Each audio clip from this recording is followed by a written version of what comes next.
Okay. Ayan. Ito yung mga pinamili namin sa Filipino store. Global store. So, nagpagupit kami na Randy. Tapos, ayaw sumama ni Ken kasi ayaw niya magpagupit. So, after naming magpagupit dalawa, sabi ko, malapit lang yung Filipino store. So, daan kami para bumili.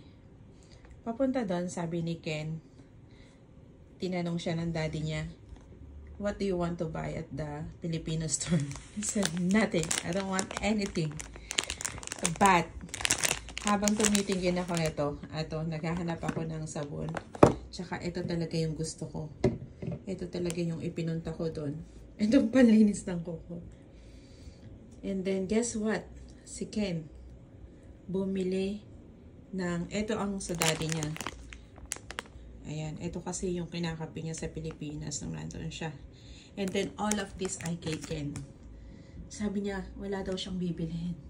Pero puno yung basket. Roller coaster. 5 tong nagaraya na tong binili nila. Kinain na yung dalawa. 1, 2, 3. Then, ito yung favorite niya sa Pilipinas. Ladies' Choice Sandwich. And then, bumili din siya nito. Tuna apritada. Ewan ko, siguro na-miss niya. Cracklings. And then, ito. Was that Mang Tomas? Ayan. Mang Tomas. And, ito talaga yung gusto niya. Pansit Canton. Pansit Canton. Gusto pa niya mag-add nung Bear Brand. Kaya lang mahal ng Bear Brand. Grabe. $30, I think. So, ayan, sabi niya wala daw siyang bibilhin. Pero, ay, nasabik sa pagkain Pilipino.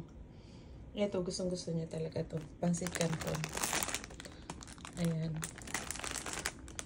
2 pansit Canton kagad ang binili ng bata. Yan lang, naikwento ko lang. Ito, coffee ko. And then, meron na akong likas papaya.